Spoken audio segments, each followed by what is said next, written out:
Hello, and you're watching Damage Reports. This is episode 6, where we review Star Trek in the 21st century and give you our thoughts and feelings. My name is James, and with me, as always, is Mike. Hello. And we are a couple of middle-aged Star Trek geeks, sometimes Star Wars geeks. We are middle-aged, right? Like, hopefully. Are we past middle-age? No, we haven't gotten there yet. Okay. And we talk about the new Star Trek that's coming out, and we compare it to our love and passion we have for the Star Trek we grew up with. And this week, we will be reviewing Star Trek Lower Decks Episode 6. I believe the episode's name is Terminal Provocations. Terminal Provocations. All right. This is, since I'm going to be doing the worst job ever on this, I'm taking the episode synopsis from Memory Alpha. And Memory Alpha informs us that this is not only the 6th episode of Lower Decks, this is the 784th total episode of Star Trek to date. Ooh, Can you exciting. believe that? That's like, that's a a lot of stuff. That makes me happy. All right, before we go any further, we're going to go ahead and give the spoilers alert because we're going to just jump right into it on the review of this episode. So, a preface on this episode. We spoke for about 3 hours last night on a completely different topic. So if we sound like we're just blazing through it tonight, it's because we're just blazing through it tonight. Yeah. And we spoke for a long time last night, and you'll be able to hear that soon. Yeah, we spoke for 3 hours on a different topic, and one of us was drinking the whole time. So, yeah, if I sound a little rough or rugged, yeah. All right, so let's go down and break down. Mike, would you mind giving us a quick sort of breakdown of the episode? Sure. According to Memory Alpha, the lovable but awkward Ensign Fletcher makes work difficult for Mariner and Boimler, while Rutherford introduces Tendi to a holodeck training program that he created. To flesh that out a little bit, usually I just go to like Wikipedia and grab one of the synopses there just to give more detail. There's a new ensign hanging out with Boimler. They knew each other from the academy, and he's getting into some crazy stuff. He gets attacked, and his workspace gets taken away by an unknown assailant while Boimler and Mariner went to the choo-choo dance? Yeah, the choo-choo dance. They went to the choo-choo dance that was going on. And meanwhile, Rutherford and Tendi are training to do a spacewalk, which she never finished at the academy. She got a B and just like still graduated and feels like she's an imposter and doesn't belong there because she's never done a spacewalk, which is important because the Cerritos is facing off against these pirates who have come across an old Starfleet ship and want to take all of the materials from it, leading to a standoff between these pirates and the crew of the Cerritos. James, Yeah. What did you think of this episode? I am awkward. I feel awkward reporting this, but because of the history with Star Trek Lower Decks, this episode is good. This is a good episode. Is it perfect and I'm going to recommend everybody watch it and whatnot? No. But this should have been what their pilot should have been, in my opinion. This gives us this has 3 plots: plot A, plot B, plot C. Every one of the plots kind of had something Star Trek-y in it. And the characters, although sometimes obnoxious or sometimes making the wrong decision, were assisted and helped by the other characters. This is the most Star Trek stuff. Like, this is more Star Trek than anything we saw in Picard. And this is more Star Trek than anything we've seen in the other episodes of Lower Decks, in my opinion. I laughed out loud. I loved some of the concepts that they were shooting out, even though they were old concepts that were being, made fun of or retreaded or, brought back out in this one. I ate this episode up with a spoon, Mike. I will rewatch this episode. How did you feel about this episode? I fucking loved this episode, and I had to stop myself from texting you and saying I love this episode because we had just gotten off a 3-hour record, and I honestly, it ended and I was like, that is what this show should be. And if I ever tell anyone watch an episode of Lower Decks, it's going to be this episode. It was so well done and well-rounded. Everyone felt like they were fully realized. There was nothing too slapsticky or too out of the ordinary. And the stuff that was like slapsticky and over humorous fit within the confines of the universe and made sense. And to go on, to add to what you were saying in terms of like all three plots like working, not only do they all work, they all tied in together at the end, and it felt like for the first time like A plus B plus C equaled this plot, and I want more of these. And I kept thinking about what you were saying from interviews that you've read. If episode 8 is the one that everybody loves, I hope it's as good as this one, Yeah. because this one was so fun for me. Yeah. The interview saying episode 8 is so great. It made me go, especially after like episodes 4 and 5. I was just kind of like, my God, this is going to be a long road that me and Mike agreed to. Yeah. I didn't even, because we did a 3-hour thing last night. We both had jobs. Like I had to work today. Then I had to help out with a Zoom theater project this evening. I watched this at 8 p.m. and we're filming this at 10. So I just watched it a bit ago, and I am tired and I'm hungover and I'm too old to be getting that drunk at 2 in the morning. And I Yeah, I'm was, glad you're recognizing that. I'm not saying it's going to stop. I'm saying I understand that that's why I burnt out more today. So I put it on and I was just like, the opening scene was meh. And, Yeah, I think that's the only thing that was kind of like, I'll admit, when the teaser has, it's funny on its own, where Boimler's working by his bunk and he's humming, Mhm. and someone's like, "Dude, what are you doing?" And he's like, "I'm mimicking the engines of the Enterprise, Mhm. and it sounds like this." And then the other guy is like, "No, it sounds like this." And someone's like, "I'm gonna do like Voyager. It sounds like this." So they all are standing in the hallway going, like doing Yeah. different hums. And God, what's his name? The first officer, Yeah, Jerry O'Connell, just called Jerry yeah, O'Connell, shows up. the first officer panics and like tackles them and thinks something wrong, which is funny Mhm. out of context, like a Yeah. Star Trek thing where like you see 4 crew members humming like at each other, something seems off, but then that didn't go anywhere, and I was like, Yeah. ah, shit, like, is this going to be one of those things where it's like, I think that's the only fault I can say in this episode. If they found a way to tie the teaser in, which they did, the new dude Mhm. was on it, that Fletcher guy was Yep. in the teaser, it worked, but it was like, okay, this is going to be okay. But then the rest of the episode redeemed it for me. Yeah, let's go ahead and start there. Let's jump into the bad stuff, because I am really happy to say that all of our other episodes is 24 minutes, and it's 20 minutes of bad stuff. Yeah. And then Mike tries to find positive things to say. And because I really trust and respect his opinion, I normally agree with him. Even though, Thanks, buddy. it's true. It's like, well, No, I get what you're saying. I'm not saying that in a bad way. I get what you're saying. no, but it's like, you'll find the positive as where I'll abandon things quickly. I have 2 complaints about this episode, and one of them feels nitpicky, like where Okay. it's like I don't even think that's a real complaint. The scavenger fight, um, it feels odd to me. Like when you have a ship that's so inferior to one of our Starfleet ships. We had this in Next Generation a couple of times, where they get attacked by a ship that they could blow up with one hit. Mhm. And in Next Generation, there was always a way of doing it. Like, why don't we just hit the part of the ship that controls the electronics and let them sit there for a Yeah. minute without it? Like, you don't need to murder your enemy in Star Trek. You can disable them and let them sweat it out I'm until they. reminded of, and I can't think of which episode it was. Wasn't there an episode where Picard did something where he either disabled another ship or he got the upper hand and then told Worf, like, cut the feed, and then, like, just stood up and walked over to the Enterprise plaque and, like, dusted it off, and everyone's just looking at him like, what a badass. And then he was like, That's patch me back in. that's a negotiation one where somebody was trying to get the upper hand, and he is allowed to what is it, decide to get a third party to intervene, and the third party he chooses is a alien race that's 6 months away, Oh, yeah.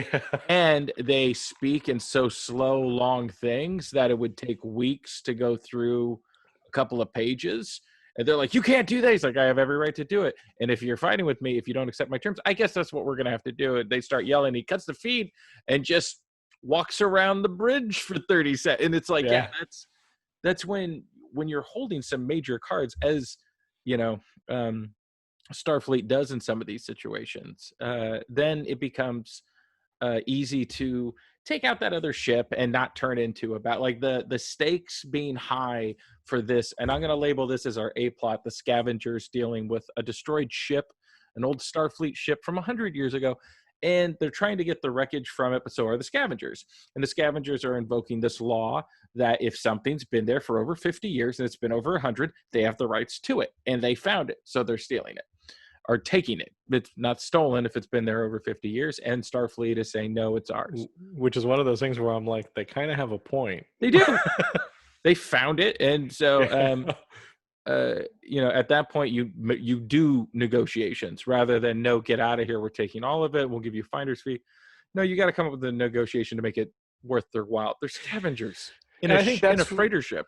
Now that you're saying that, I think that's what I would say is a dislike that I have in this episode, is that if it was flat out a Next Generation episode, it would have been like, let's work together Mm-hmm. and we'll both scavenge this, and then we'll Yep. decide what we all want more. Yeah. So there, I found a fault. No, and this is on my bad stuff. Oh, I'm sorry.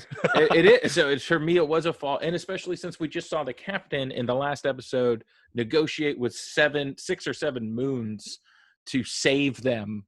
Like, and nobody else on this badass ship had the diplomacy to do it. So the captain did. And I felt like, but that's nitpicky.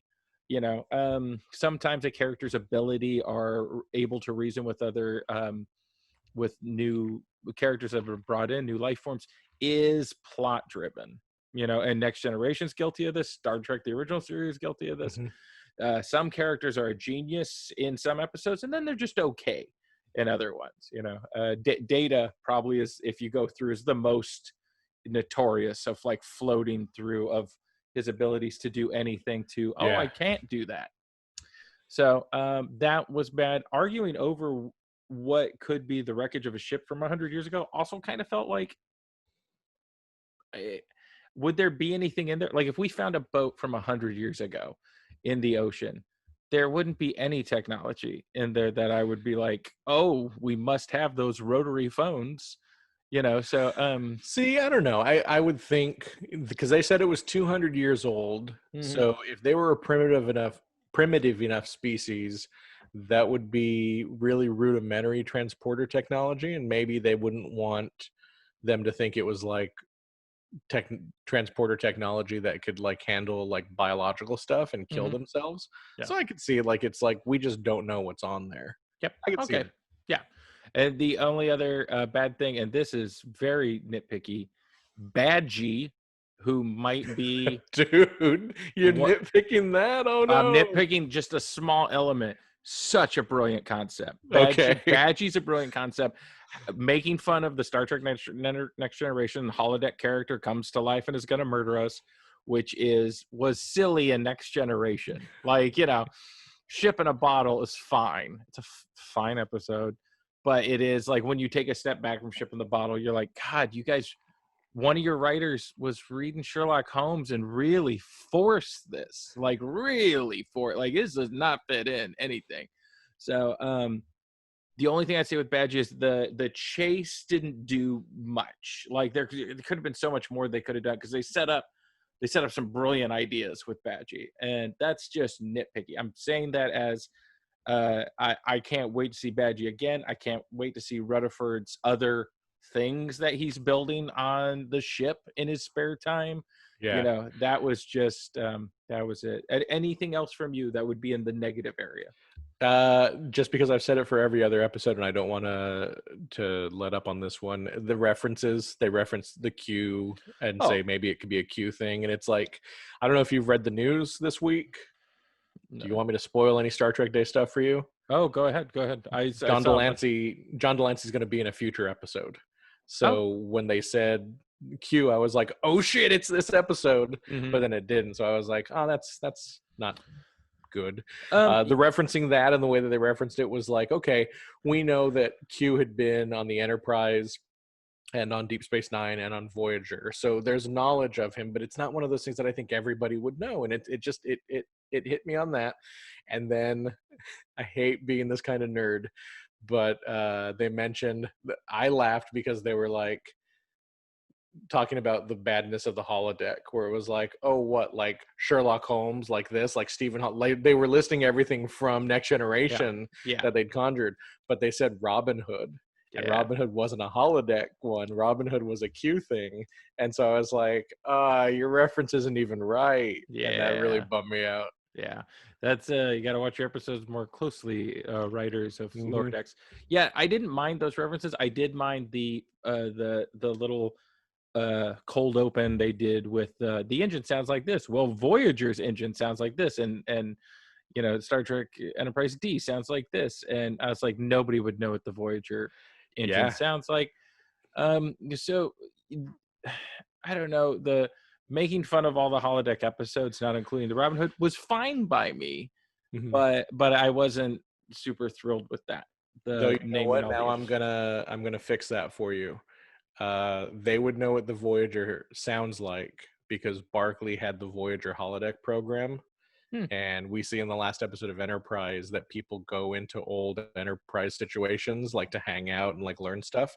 Who's to say that someone didn't conjure up the Voyager on a holodeck and was like, this is what the engines sound like on Hmm. Voyager?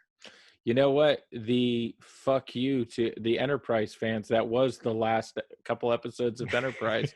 You are finding a way to make it work. You have a positivity that most humans will never achieve. Oh, Let me then, because of what you just did, let me say my other nitpick on this episode. I laughed so hard, but the colorful metaphor thing again, that doesn't work with the confines of Star Trek 4. I laughed so hard when the captain of the alien scavengers went, "No, fuck you," and turned off the viewer. That was that was great. I've always wanted to see that in Star Trek. yeah. The pirate captain was J.G. Hertzler, Hmm. the who played General Martok throughout Deep Space Nine. All So right. it was nice having a legacy voice pop up again. So I really enjoyed seeing that. All right, so that's our bad stuff, and it's super limited. This is the fastest bad stuff we have ever Yeah, gotten through. Because really, I don't want to speak for you too much, but we're like nitpicky bad stuff. This is a great episode. yeah. So, The yeah, stuff that we're saying isn't like universe breaking. It isn't bad writing. It isn't world breaking. It's like, you know what, we have to pick bad stuff, and it's this stuff that we can work around, but so well done. Like I said, let me, this might be a good bridge from good stuff to bad stuff. I don't know if you noticed it, but it felt like in a couple of the facial animations on the characters that there were thicker lines than normal. Like it hmm, was like rougher animation. And they said during the Star Trek Day panel for Lower Decks that it's been hard in the pandemic to finish up episodes and do some ADR stuff because Jack Quaid had a closet made into a studio and they're all doing stuff from home and finishing up, and animators are finishing at home. I'm wondering if this is so far in 6 weeks in that they've heard some criticisms and that some of the stuff was changed for this episode. And I who knows? I don't know if that's the case. I don't know how fast it takes to animate these episodes, but some of the animation looked a little bit rougher, not like episode breaking for me. But I'm wondering if the reason this was so good was some of the more like valid criticisms that are out there were reflected, and they were like, let's change some of these lines, let's change some of these things. But even if they did, great. If they didn't, even better. And there's still more good to come. So I liked that. all right, let's get into the good stuff. All right, let's jump into the good stuff. Is there any? I think we should go through each plot. Um, Yeah, they intersect at the end of them, but I'll say what I liked about the Rutherford Tendy thing in the holodeck. It was fun and smart, and it wasn't insulting. I like the idea that someone just doesn't do spacewalking at Starfleet Academy, but still passes. That's one of those things that's very Star Trek, where it's like, okay, they'll learn eventually, like, well, but I'm not going to flunk someone just because they didn't finish one class. what is it? We had this before with the Barkley episode, maybe the nth degree episode. I keep bringing that episode up apparently every time we do this, but they're reviewing Barkley. They're like, God, he's horrible, and Picard's confused by this. He's like, his record is excellent. Like, I Yeah. don't understand why he's a bad employee. And Riker kind of goes, do you think maybe a couple of captains wrote that he was really good to get him off their ship? Which made me laugh Which as a ties teenager. into this episode so much. Yeah, like this episode directly does that. And as a teenager, it made me laugh because I had never even thought about that concept in Yeah. Starfleet. Like, of like, God, this person annoys me. Just write that they're better than what they are, so they put them on a different ship. Let them be somebody else's problem. Let him Which, fail up. yeah, small subtle thing they do right at the start of this is we hear security officer's log, not captain's log, Yeah. not Borimir's log, and it's from an aggressive standpoint. And I like that it was, one, it's keeping the characters real. We didn't have to sell out one character's morals to fit the plot. And we hear somebody else that's kind of like, hey, I want to shoot first and ask questions later when dealing with these type of thugs. Which, kind of also is a little bit of a joke on like Worf. Poor Worf, one of my favorite Star Trek characters ever, but he was very big with like, we should attack. It is our Can I honorable say way. can I say what I really liked about the reveal of the security officer's log? That it didn't end with him saying it out loud on the bridge and having everyone go, damn. Like, I thought that would have been too much of a joke. Mm-hmm. And I was waiting for that where they're like, dude, we can hear you. And I'm glad they didn't do that. Yeah. So that's basically our plan A. Good, solid start. And that's something that a lower Starfleet ship would have to deal with, the wreckage of an old ship that's been sitting out there for 200 years. They get there and scavengers have already put a claim to it. And according to the rules and guidelines, the scavengers have a right to it. So Yeah.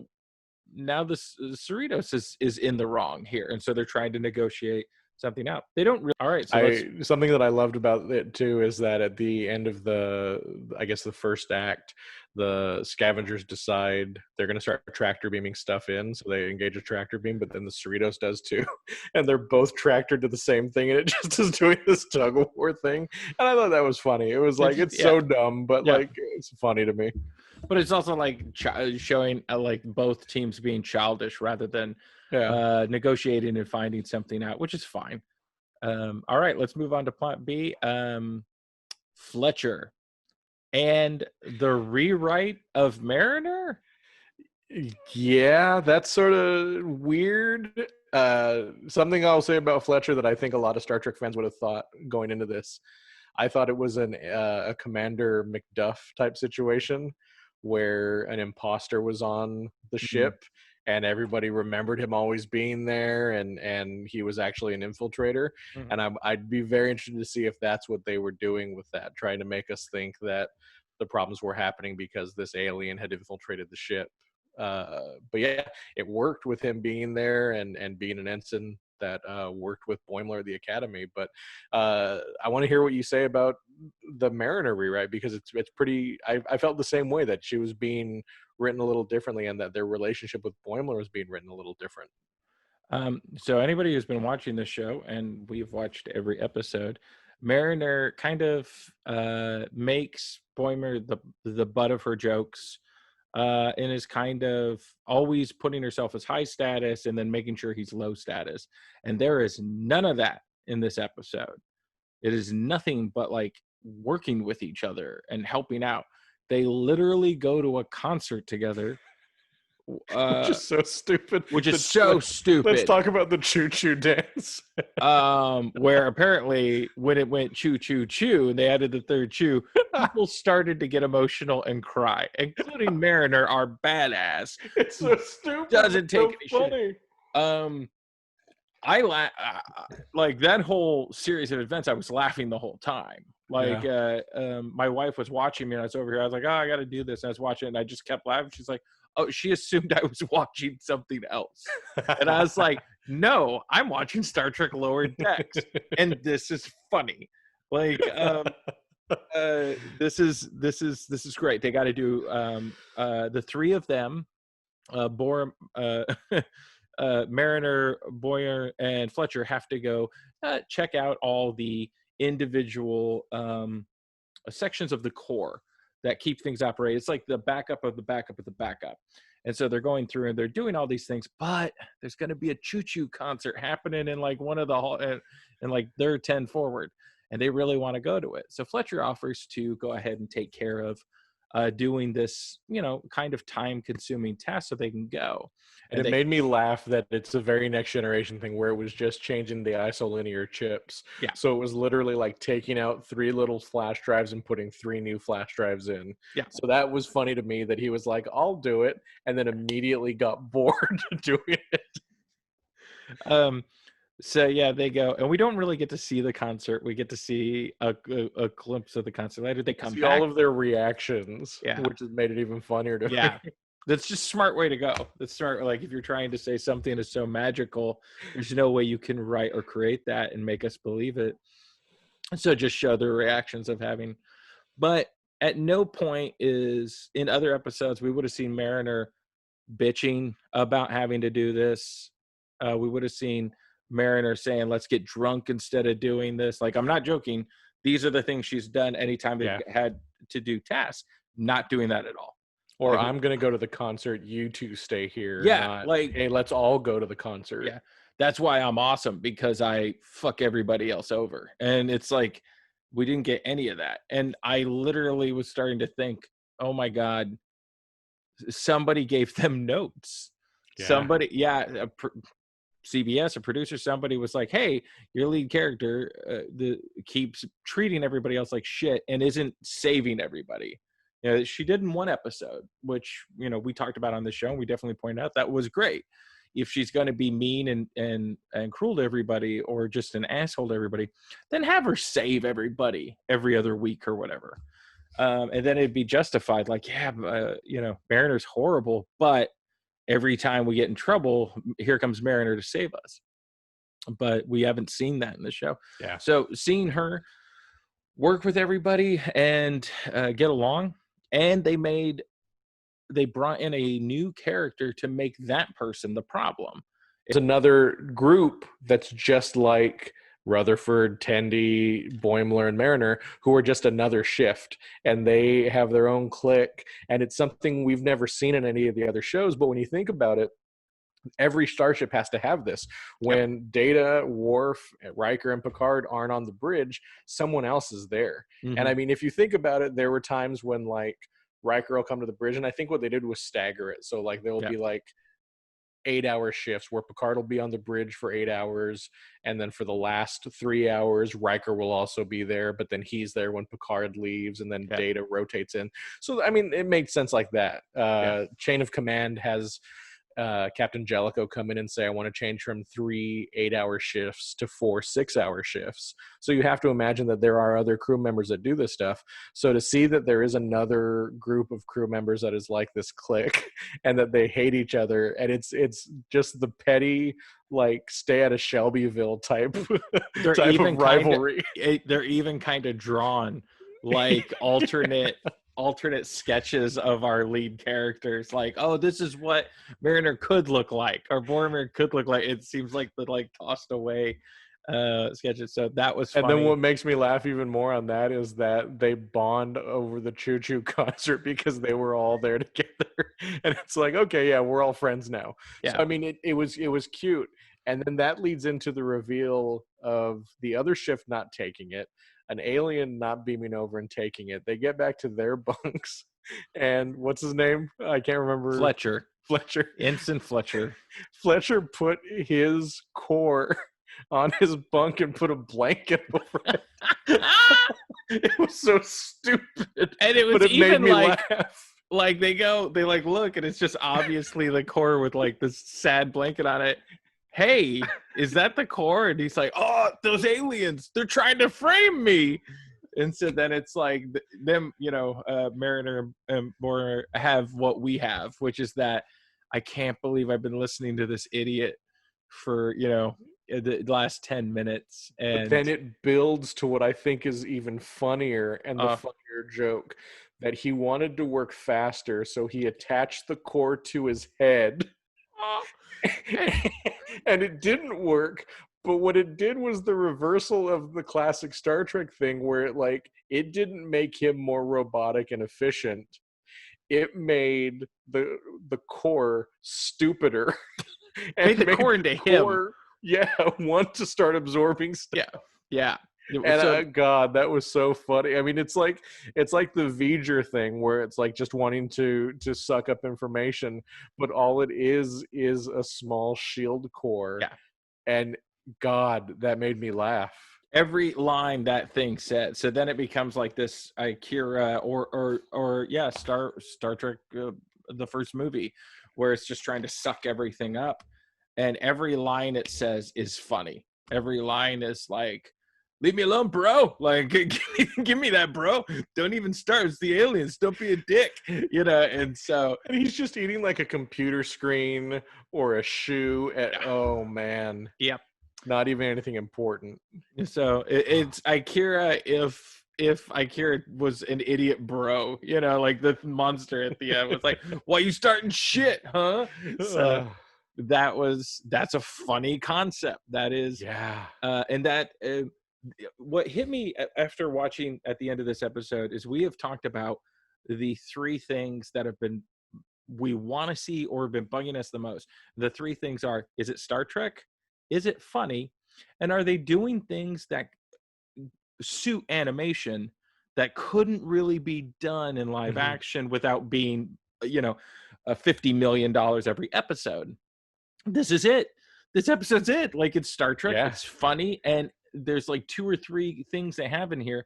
If they did it Next Generation, or even if they did it on Discovery, would look like shit. Yeah. And they don't look like shit here. It looks real. It works. Which works before we tie all three plots in together. It works for the holodeck sequence as well. So in the holodeck, Tendi and Rutherford are trapped and the security protocols are off. The classic holodeck thing where like you can be hurt now by the holodeck. And the little Badgie, which is a Starfleet Delta with arms. It's like the Office thing Yeah, from yeah. Windows 95. And it's Jack McBrayer as a Starfleet Delta just being like, "How can I help you?" Yeah. Oh my Badgie God.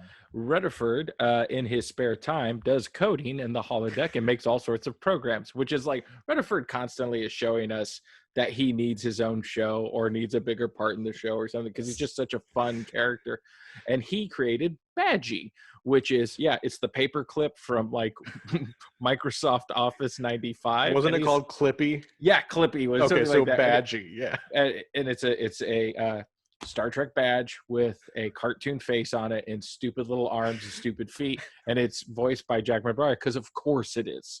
And all he does is like, "What would you like to do? What can I teach you about?" And uh, he's having a hard time because he's a new program that's kind of glitchy. So Rutherford's trying to get him to work because he's trying to impress the other ensign that he likes so much. Which I loved. I love that he flat out said that, and he like said it, and he said it to her. He's like, "I like you, and I want to impress you." It's like forward momentum with the characters. Yeah, it's if they work out or don't work out, it doesn't matter because these characters are developing. Mm-hmm. So it's wonderful. And it's not working. He's trying to impress this girl, so he kicks Badgie in the face with his boot to get him working, like you would a car, like he's Han Solo or something. And Badgie starts working and gets things going, and then we do a close up of Badgie's face, and the eyes get real small. Badgie is completely aware that he just got kicked in the face by his creator, and which leads us down just a wonderfully fun. It's kind of making fun of Star Trek. It's kind of making fun of technology, and it's interesting and funny. And it's a fun thing to do with the holodeck. Like you've seen every holodeck scenario, but you've never seen. I mean, you've seen this, but it was a fun way of doing it where they didn't have a TV show budget in live action, so they were able to go from space to a Bajoran market and running out into the country, and then to the middle of like a snowbound mountain. Yeah, And it was funny. Like I laughed again. I laughed really hard when Badgie found them on Bajor and jumped on a Bajoran and like bit his head off. It was like they're just going for it, like he's going to kill them. Yeah. And it was such a fun. And he was still saying his lines. You want to learn something? Yeah. You want me to teach you something? Let me teach you this. So, and it culminates in a classic Star Trek fight of the creator versus his creation. And I laugh so hard when they're fist fighting and Rutherford punches him and goes, "I'm sorry, son." And calls him son. He Well, had throughout the whole thing. It was so even good. as Badgie was dying, he said, "I'm so cold. All I ever wanted was respect and love from you, Father. Father. I'm gonna cut off your foot." Like he still threatens him, like while he's dying, which I thought there's so yeah, man, that was And just, then the wrap up of that, I guess what I don't remember, and I'll watch it again because this is one where I'll be like, I want to watch this one yeah, again. I don't think it tied into the resolution of the core plot, but what I enjoyed was it had its own resolution. But then when everything ended and the problem being solved and them leaving the holodeck, is that the doors close and Badgie remembers, and like he gets that mean look on his face, and it's like, I want him to come back every season, yeah, and I want there to be something with Badgie every year. It yeah. was so good. This It is Saying this stuff reminded me. I was saying earlier about the Commander Macduff from that one episode where it's like Mr. Poopy Butthole. yeah. It's the character that shows up, but everybody knows him and everybody remembers him. But even Badgie reminded me of like a Meeseek, like just getting angry at everything. So, and I'm not saying this in a bad way. I'm not saying No, this like they used smart writing from their wheelhouse yeah. and applied it to Star Trek and made them work. And I was so happy. Even just like if we don't want to make the direct comparison to Rick and Morty, like Simpsons season 1 and season 2, we would see these like weird characters in the background every now and again. And then, when by the time we got to season 8, it was a cast of 100 where you could straight up have an episode with Homer and Willie the gardener from the kids' school. And that makes no sense. Yeah. And we were all like, yeah, they're gonna go find Loch Ness together. That's an actual episode, and it works. If I think you the know, closest live action ever got to that was Community, in terms yeah, of bringing back their background characters oh and bring yeah, and not even realizing, saying Community, and then the connection again with Rick and Morty and this show, and it's yeah. like, there you go. And then we have the ending, which plot C didn't really connect, but plot C, all these plots, guys, are strong, interesting, funny, It connected in that plot C wouldn't have happened because I think, if I remember correctly, the holodeck malfunctioned because he kicked him right at the time that one of the like pieces yeah, of wreckage hit the ship and shorted it out. yep, So even that, it still had a connection, which yeah. thank goodness for. So then the Fletcher core monster, who is collecting anything, including light bulbs and panels, just metal panels, so that it could be smarter. And is yelling at everybody, "Quit being dumb, bro! Why are you so stupid, you moron!" Like, is the most fun monster in a Star Trek episode. That was just great. They put him in an airlock, which is funny because he's reciting lines that Fletcher would say, and he while they're trying to put him in the airlock, he's going, it's aliens, bro." And if it was an accident, it's an accident. It didn't feel like an accident. It No. felt like they were very much saying, we're doing aliens, bro. Yeah. And they put him in an airlock and they shoot the monster outside the airlock, and then Meanwhile, the ship this whole time has been, the shields are failing because this core isn't in use.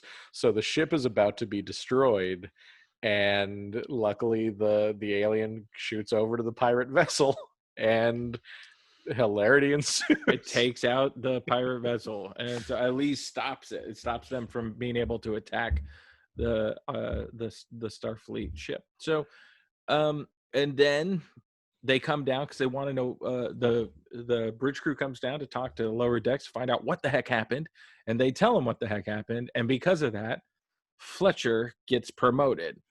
He gets promoted, and then he gets sent over to the Titan, which is Which made me sad because they didn't do what I wanted what and have Riker be on. Because with the Titan being Riker's ship, it was like, hell yeah. And Mm-hmm. then it happened, but you didn't get anything with it. I That's like that though. It's what you said too. The reason he gets promoted is because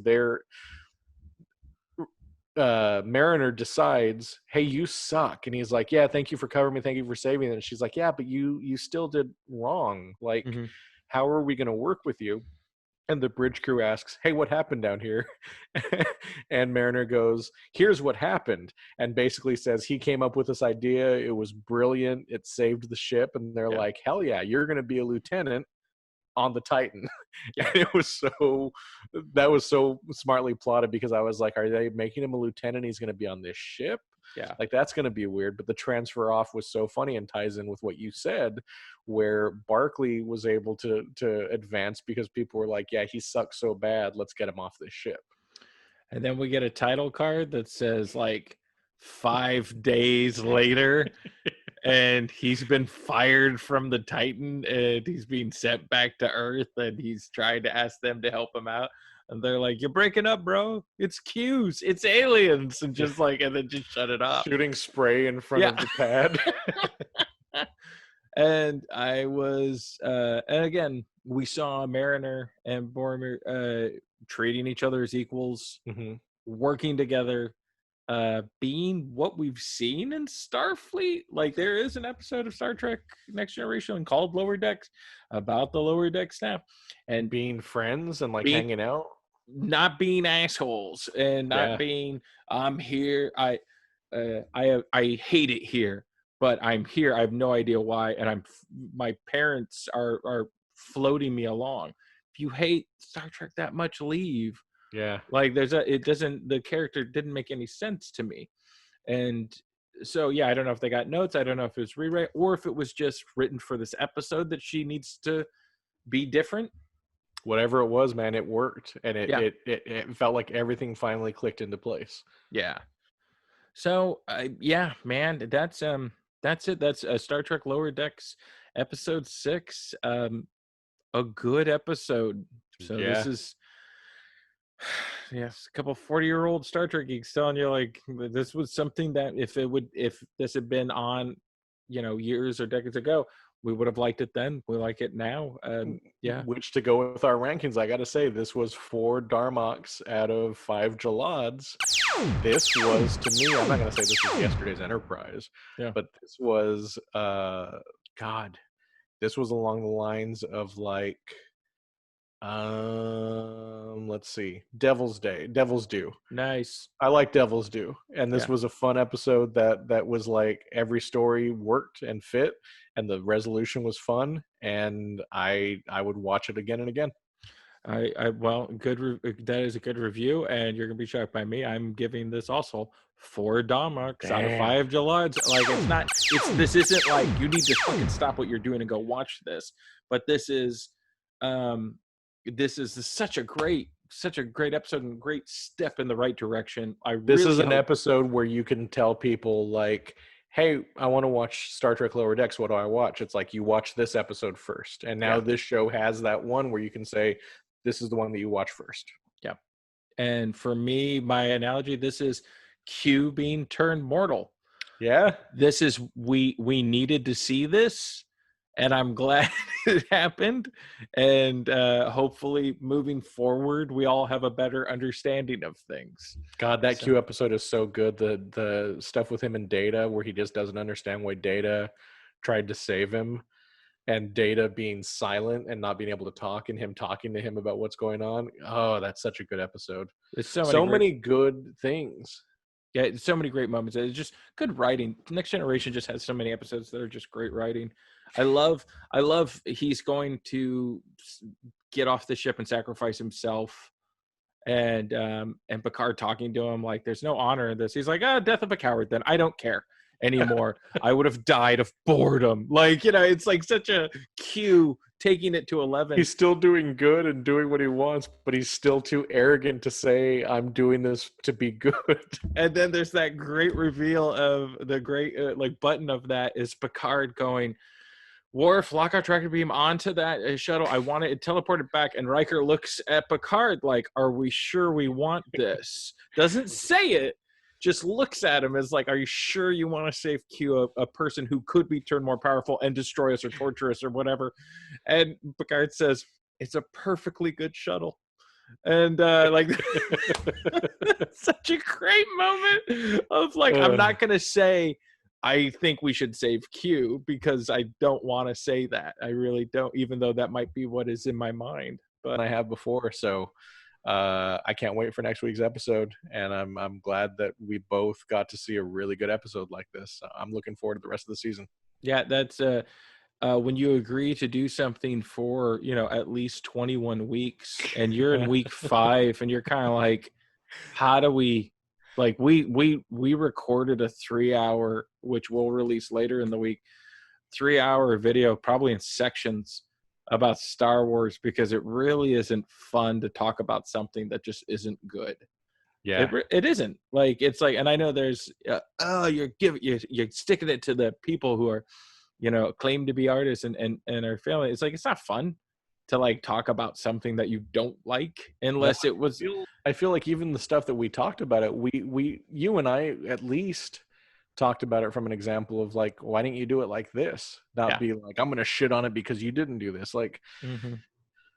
hopefully you guys enjoy that. Hopefully you guys endure that 3-hour gauntlet that we threw down. But yeah, I feel energized, and I'm looking forward to what's coming up. Yeah, man. It's nice when you see something that you enjoyed watching, you would watch again, Yeah, and it gets you excited to watch more of it. Make more of these. If anybody from Lower Decks is watching this, make more of these episodes. yeah, we can't wait for him. So All right. until next week for episode 7 of Lower Decks, I am, as always, your friend Michael, And I'm James. I'm and indifferent friend. we'll see you guys next time. All right. Bye.